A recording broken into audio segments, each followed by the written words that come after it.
Hello students, welcome to GRD classes. तो आज के लेक्चर में हमारा टॉपिक रहेगा न्यूक्लियाई से रिलेटेड। मैं इस चैप्टर के सबसे इम्पोर्टेंट टॉपिक्स आपको बताता हूँ कि किस तरीके से इस चैप्टर को प्रिपेयर कर रहे हैं फाइनल एग्जाम्स के लिए। अब बिल्कुल मैक्सिमम 14 डेज रह गए हैं आपसे फिजिक्स एग्जाम में। तो आपसे रिक्वेस्ट है कि इन इन टॉपिक्स को सही तरीके से परफॉर्म करिए और पांच पांच बार लिख लिख के प्रैक्टिस करिए, सो दैट कि आपका इस चैप्टर से कोई भी टॉपिक रहना नहीं चाहिए। तो स्टार्ट करते हैं न्यूक्लियाई का, दैट इज चैप्टर नंबर 13। तो सबसे पहले मुझे पता होना चाहिए कि इस चैप्टर में जो सबसे पहला टॉपिक है that is R equals to R naught A की पावर 1/3 है, जिसमें ए जो है हमारा मास नंबर है। ठीक है। और आर जो है, आर नॉट जो है वो 1.2 FM है, दैट इज 1.2 fermi, which is equals to -10⁻15 metre. ये रेडियस ऑफ न्यूक्लियाई होता है, और you can say radius of nucleus होता है जो आर नॉट है। ठीक है। तो जिसमें आर जो है हम किसी भी एलिमेंट का रेडियस निकाल सकते हैं, तो इससे रिलेटेड आपकी एक प्रॉब्लम जरूर बन सकती है एमसीक्यू वे में। तो दूसरा टॉपिक है कि इस चैप्टर में कोई डेरिवेशन भी है। हाँ है, that is nuclear density is independent on mass number. तो आई रिक्वेस्ट ये वाली डेरिवेशन आपको करके जानी है। इस डेरिवेशन से क्या फायदा होगा आपका कि इस चैप्टर की जो जो भी डेरिवेशन है, जिसमें एक ही डेरिवेशन, पहले दो तीन डेरिवेशन होती थी रेडियो एक्टिविटी वगैरह की मिला के, बट आपके पास इस बार एक ही डेरिवेशन रही है। तो ये वाली डेरिवेशन आपको ढंग से प्रिपेयर करनी है, 3 से 4 बार लिख लिख के। और उसके बाद प्लस इसकी वैल्यू भी याद करनी है कि जो कांस्टेंट वैल्यू यहाँ पर निकल के आती है न्यूक्लियर डेंसिटी की, उसकी वैल्यू भी आपको बिल्कुल अच्छी तरीके से याद होना चाहिए।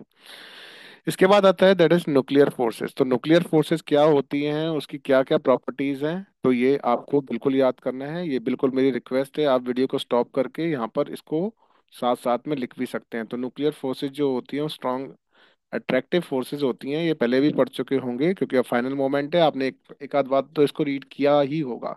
तो प्रॉपर्टीज ऑफ न्यूक्लियर फोर्सेस भी आपको बिल्कुल अच्छी तरीके से प्रिपेयर करनी है, क्योंकि इसके थ्रू ही आपका एक नंबर का क्वेश्चन बन सकता है।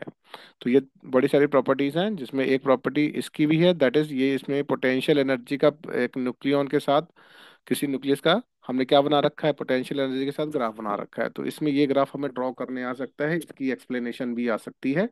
तो आई रिक्वेस्ट की एक्सप्लेनेशन भी आपको ढंग से याद होनी चाहिए। इसके बाद चार्ज इंडिपेंडेंट करेक्टर होता है, ये इसकी प्रॉपर्टीज है न्यूक्लियर फोर्सेस की। सैचुरेशन इफेक्ट है, एक्सचेंज फोर्सेस होती हैं, नॉन सेंट्रल फोर्सेस होती हैं, इसके बारे में पता होना चाहिए। इसके बाद है व्हाट इज मास डिफेक्ट। जैसे मास डिफेक्ट जो होता है यहाँ पे डेल्टा एम से रिप्रेजेंट किया जाता है, ये होता है Z into m p plus में A minus Z into m n. ठीक है। ये तो हो गया मेरा mass of nucleon minus that is m n. यहाँ पे है मास ऑफ न्यूक्लियस। तो ये आपको वैल्यूज गिवन होती हैं, इस पे रिलेटेड हमारा एक नंबर का, दो नंबर का या तीन नंबर का क्वेश्चन बन सकता है।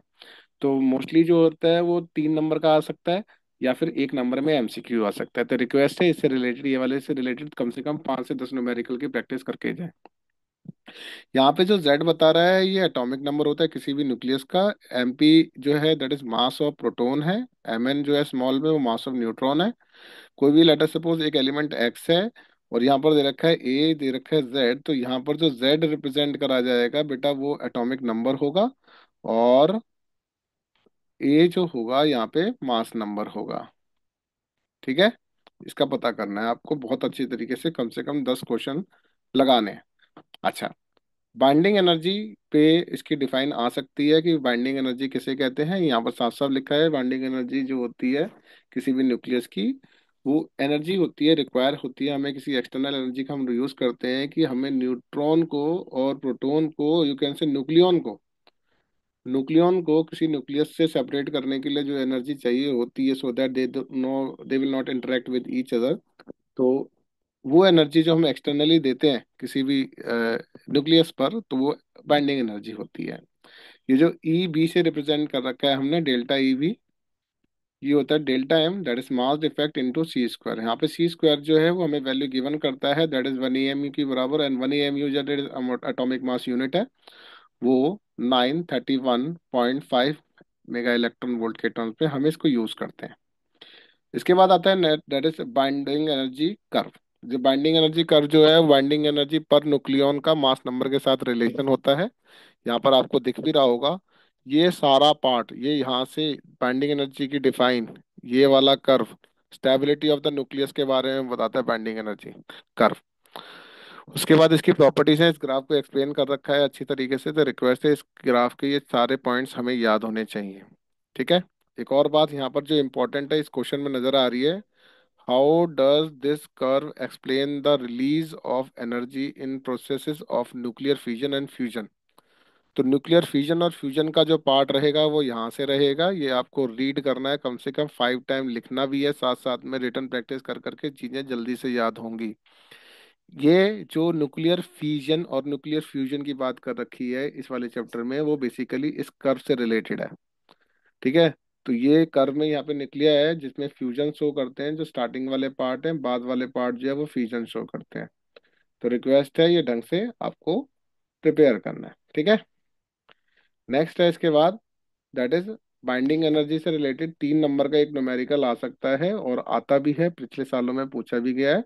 तो उसके मैंने यहाँ पर एक दो एग्जांपल लेकर रखे हुए हैं कि जिसमें calculate the binding energy of alpha particle. तो अल्फा पार्टिकल जो होता है बेसिकली हीलियम न्यूक्लियाई होता है, इसका मास नंबर 4 होता है और एटॉमिक नंबर 2 होता है।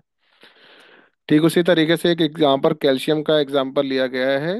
ठीक है। तो ये आपको ढंग से करना है, तो ये इसमें यहाँ पर गलत लिखा है, तो ये 40-20 है इस तरीके से। ठीक है। न्यूक्लियर फ्यूजन और फ्यूजन से रिलेटेड भी आपका डिफरेंस पूछा जा सकता है। मैं आपको ये क्यों बता रहा हूँ, मैं इसलिए बता रहा हूँ क्योंकि आप इन टॉपिक पे बिल्कुल ढंग से प्रिपेयर कर लेंगे तो आपके 3 से 4 नंबर कहीं नहीं गए। तो रिक्वेस्ट है ये करना जरूर है। लास्ट टॉपिक है ये आपको कहाँ मिलेगा, ये हमें एस एल अरोड़ा में मिल सकता है या प्रीवियस ईयर के क्वेश्चन में मिल जाएगा। यू कैन से PYQ, इनके टर्म्स में ये यहाँ पर पूछा जाता है क्यू वैल्यू से related, that is called energy release होती है फ्यूजन और फ्यूजन रिएक्शन में। ये फॉर्मूला जो होता है mass of product minus mass of reactant और minus mass of reactant minus mass of product के रिलेटेड क्वेश्चन होता है। क्यू वैल्यू का हमें पूछा जा सकता है, दैट इज बिल्कुल बाइंडिंग एनर्जी का ही फॉर्मूला है। तो एनर्जी रिलीज एब्जॉर्ब कब होती है इसके बारे में भी हमें फॉर्मूला दे रखा है, और क्यू वैल्यू जो होती है एंडोथर्मिक और एक्सोथर्मिक कब होगी, इसका पता भी हमें ढंग से होना चाहिए, क्योंकि ये सारा कंटेंट जो है एनसीईआरटी की बैक में भी है। आप किसी भी बुक को यूज कर रहे हैं, रेफरेंस बुक जो भी आपने यूज करी है प्रदीप वगैरह, तो उसके थ्रू भी आप कर सकते हैं। एनसीईआरटी के कुछ क्वेश्चंस हैं जिसमें स्टार्टिंग में ही बाइंडिंग एनर्जी के क्वेश्चन दे रखे हैं। तो ये इस तरीके से पूछा जा सकता है, ये न्यूक्लियर डेंसिटी से रिलेटेड है R1/R2 के टर्म्स में। आप याद रखना कि न्यूक्लियर डेंसिटी अगर किसी की रेशियो के टर्म से पूछा गया है, तो डेंसिटी ऑलवेज कांस्टेंट रहेगी 1:1। तो ये क्यू वैल्यू से रिलेटेड क्वेश्चन है, तो ये सारे मेन क्वेश्चन हैं जो आपको मतलब अपनी एनसीईआरटी के बैग से करने हैं। ठीक है। तो इससे रिलेटेड इतना ही है कि भाई आप इतना वाला पार्ट कर लो और प्रीवियस ईयर के 10 साल के क्वेश्चन लगा लो, आपका टॉपिक पूरा अच्छी तरीके से कंप्लीट हो जाएगा। Thank you very much.